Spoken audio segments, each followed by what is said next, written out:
Police will be out in force tonight as people celebrate the new year. But one day, there might not be an officer behind the wheel of a cruiser. One department in Florida is already testing out the new self-driving technology, part of a first-in-the-nation pilot program. Chris Van Cleef has more. Bad boys, what you gonna do?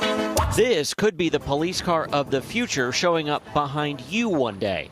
The Miami-Dade Sheriff's Office is testing the nation's first self-driving patrol car. You'd need 20 deputies to do everything this vehicle is doing. Sheriff Rosie Cordero-Stutz says that's because in a year it can log about the same number of uninterrupted patrol hours as all those deputies combined. Does this replace a deputy on the street? This does not replace a deputy. This augments our ability to serve our community. So it's not quite RoboCop. No, absolutely not. This is really what I believe the integration of technology into law enforcement, what we will see as the future of law enforcement across this country. It made a dramatic entrance at its unveiling this fall. They call it PUG, short for Police Unmanned Ground. It comes equipped with all the technology needed to operate as a self-driving car, as well as thermal imaging, 360-degree cameras, and its own drone that can act as an eye in the sky, all sent back live to a police command center. Soon, it'll be equipped with license plate readers and a way for the public to contact live deputies. PUG was built and donated by the nonprofit Policing Lab. This is a self-driving police car. It is. Right now, the vehicle's operating itself. It took us and Policing Lab managing partner Sean Malinowski for a drive. The promise of this technology is that you can use an autonomous vehicle now to give you presence in the community. So we know police presence deters crime. So is this like, hey Siri, go police? No, I think we're going to want to have a little more control on it than that. For now, the cruiser, that while free to the sheriff's office would cost upwards of $200,000, will have a deputy on board acting as a safety driver. It's intended to operate on a pre-programmed patrol route and will eventually operate unmanned. First thing that went through my mind is, how does a self-driving police car pull me over? Like if I'm speeding, what happens? Well, it's not going to pull you over. We still need actual live deputies for that to happen. But what it will do is document the entire process. People recognize that this is a patrol vehicle. When you see a patrol vehicle in your rearview mirror, you slow down. And make the sheriff's presence known around town with or without a deputy behind the wheel. For CBS Mornings, I'm Chris Van Cleef in Miami. All right, thoughts? I mean, so I like this in some respects because I know I always like pump the brakes when I see a police car. Sure. So that could be good. But my dad was a police officer, and I'm thinking exactly what he's probably thinking watching this. The liability if something goes wrong. Right, because they're not supposed to, Waymos are not supposed to break the law, right? So if they've but also the jobs that this could be replacing possibly, like, you know, the police departments could be hiring more officers. Extra sets of eyes to catch the bad guys. They're going to have to go through one of these cameras. We told you 5 years ago when Independence Police became one of the first to put up flock cameras to fight crime. And these cameras don't sleep. It casts a net over the city. And now they are taking that crime-fighting technology to another level. Here's 5 anchor Tracy Carlos following through tonight as the Independence Police Department is again among the first in the state to use state-of-the-art technology. Advancements in technology are helping police departments combat crime. Now AI is putting more crime-fighting tools in their hands. In Independence, that cutting-edge technology is in the form of new state-of-the-art cameras. AI does it in the blink of an eye. I told you 5 years ago when Independence was among the first cities in Ohio to get flock cameras. About 4 years ago, we solved a bank robbery. These bank robbers had hit several communities. If it was not for the flock cameras, we would have never solved that crime. Flock cameras take a snapshot of a vehicle and alert police when a car they're looking for passes by that camera. Warrants, stolen cars, missing endangered people, those are what the officers are getting the alerts on. When an officer is alerted, they respond to the area where the car was last seen, but many times that car is already gone, leaving police to search. Now AI is helping with that search. There are closed-circuit live cameras in Independence that work with flock cameras to provide real-time information to police. Now, with AI technology, these cameras can start searching in a sentry mode for the cars that we are looking for, providing up-to-date, current information to our officers. Independence police say so far 7 cameras are up around the city. Cameras that don't blink and capture what's happening in the busiest parts of the city. The cameras, the chief told me, are only for law enforcement use and there is no facial recognition involved. The cameras are focused on vehicles only. Michael Benza is a professor at Case Western Reserve University School of Law. It is a computer program, and so it is only as good as the program itself.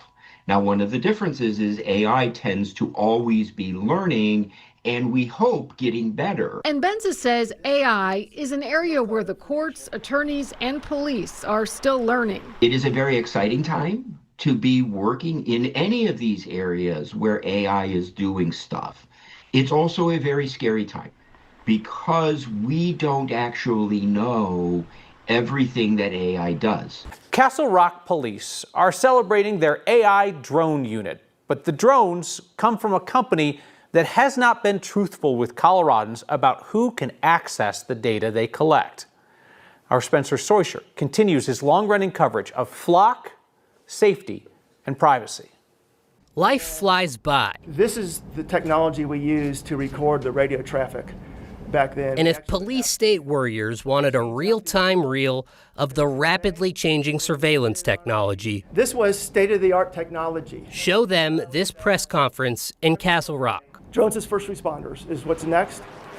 With waivers from the FAA, Castle Rock police are now flying AI drones at 400 feet daily without an observer. No longer will an officer have to respond to the call, get out of the car, and then deploy the drone at that location. Castle Rock signed a 3-year, $600K deal with Flock, the controversial company running license plate scanners across the country and in Colorado, and putting that tracking data in a shareable database. And then the pilot has the opportunity to see the car that went through that license plate reader. Do you have any federal contracts? We don't. Flock is the same company that just a few months ago told us and local police departments that it had no federal contracts and immigration agents did not have direct access to license plate data, which was not true. Why should anyone believe that that's not going to happen with data that you collect on these flights? No, I don't know what you're speaking to, but I can tell you that we have guardrails in place, we have policies in place, and a transparency portal. Castle Rock now has a website that shows each flight log online.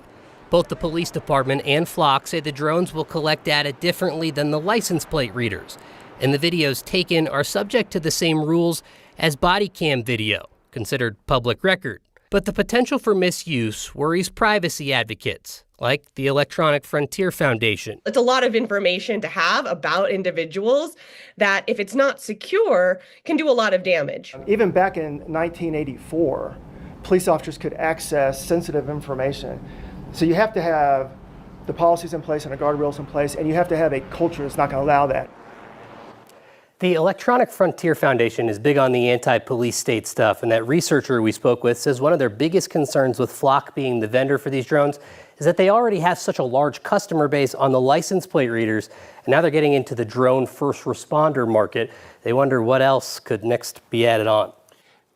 If Castle Rock PD is being honest that they truly did not know about existing concerns with Flock that have been widely covered by this media outlet and others, and that they did not know that Flock has been caught very prominently not telling the truth about their services, that's a pretty telling statement. Yeah, it seems concerning to say the least. They say that they're not expecting to have any sort of data collection like they would have had with the license plate readers, but it's certainly concerning to hear that, yeah. Yeah, you want them to know who they're in business with. Right. You know, all right.